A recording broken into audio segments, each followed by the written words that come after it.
Deuteronomy, it was supposed to be that your eldest son was supposed to get some money from the father. And so here we are with this young man saying, look, I'm ready for my money. And so he gave his portion, and the son went out there, like some of us would do. We get 5 nickels, and we go to the candy store and get excited and spend all 5 nickels, and then somebody else come around the corner with $50. Can I have some of that too? The problem with him was he was a little off. Let's say he had $10,000. Daddy gave him $10,000. Back in that time, $10,000 was going to buy you a whole lot. He went out, and he bought some food, and he found some friends. And let me tell you something, anytime you got something, believe me, you're going to find some friends. If you got money, oh, you'll find a friend. But oh, God forbid that you don't got no money. Right now, how many of y'all think, P. Diddy, for instance? Right now, he's good. He's good. I mean, he's rich. But out of all them people that's with him, how many do you really think will stick with him if he lost all his money? See, the problem is a lot of people are there as long as you give them something.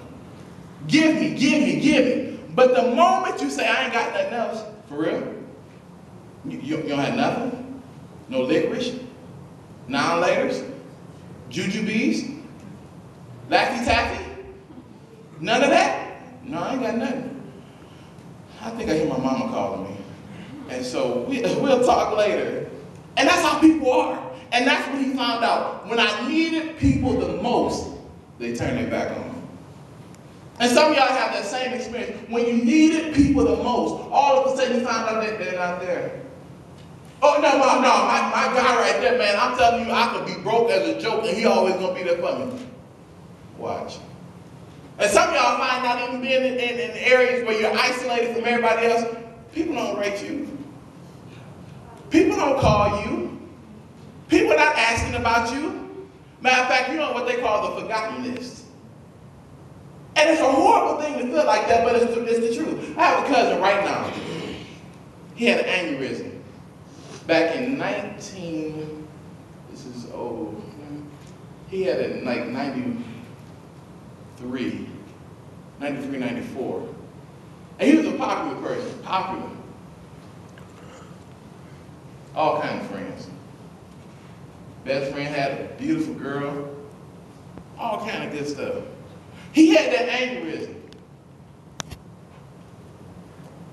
Guess how many people call him now? How many people visit him? Matter of fact, how many people ask about him? None of them. Nobody's there except the family.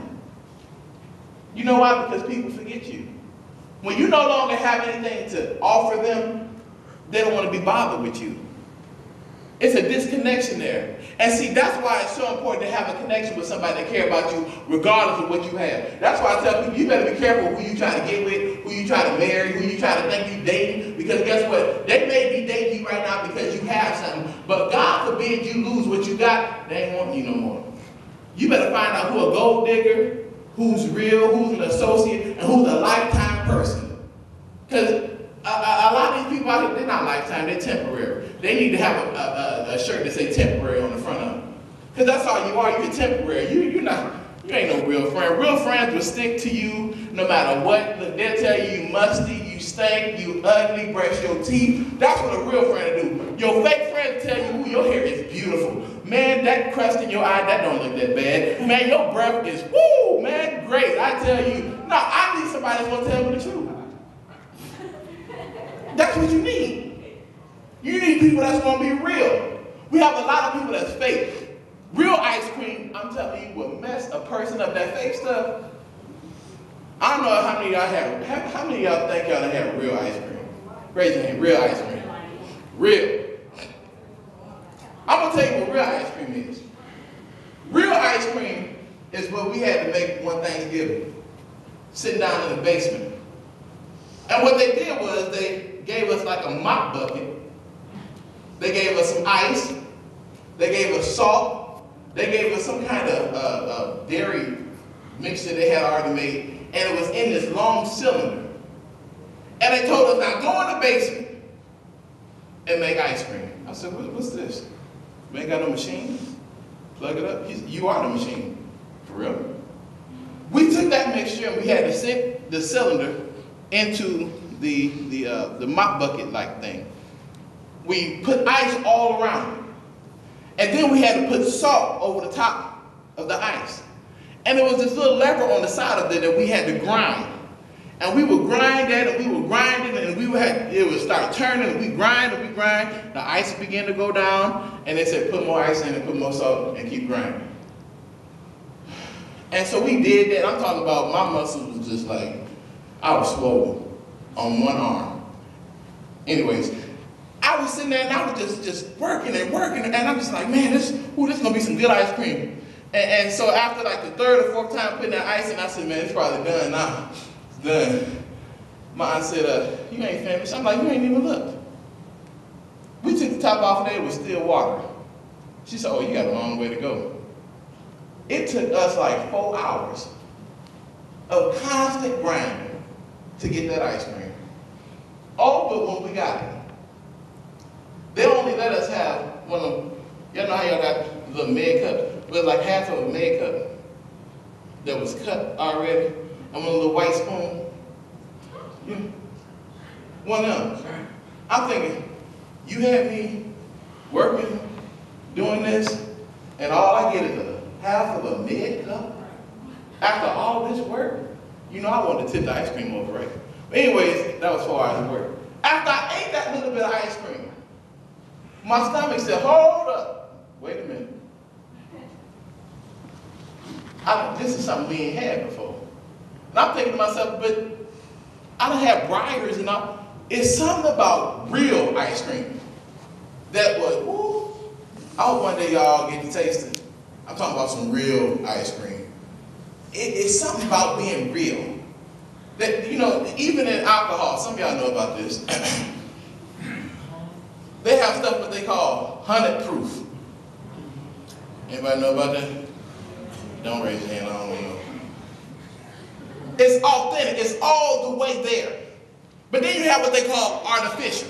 They got artificial flavoring, artificial coloring. In other words, it wasn't this color before, but because I put this fake stuff in there, it changed the color of it. And there's a lot of artificial people. Hello. Artificial in what they say. Oh, I like you. Artificial in what they do. Man, you know what? Every time you preach, I just get chills.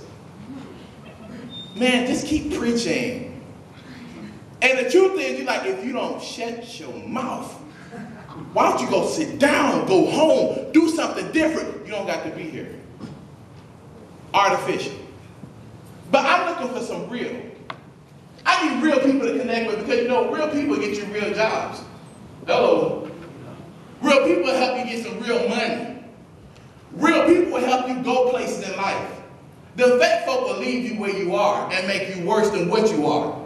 And you need to look to your left and to your right, to your front, to your back, and find out who are the real people in my life. And not only naturally as you sit here, but back at home. Who are the real people in my life? Who are the ones I can depend on? If I go down today, who's the one that's going to help pick me back up? And when you think about it, they are far and few. That's why it's so important to have God in your life. That when everybody else fails you, when everybody else walks away from you, when everybody else mistreats you, you have something to fall back on. Out of range. I made this little drawing, and I know everybody can't see it. But the center of this drawing, I just described, is a cross and it says Jesus. That's like our satellite. And out here I got people standing in little circles, like the wavelengths that reach out. And then you have people that are outside the wavelengths. In other words, those that are not connected. And you wonder what, I thought I knew him. I thought I did. I'm going to tell you how you know him. That when he speaks, you listen and you do what he says. There's some people in here right now say, I'm saved. I love Jesus. I do. He's my best friend. He's a homie. Yes, he is. But how can you say you're saved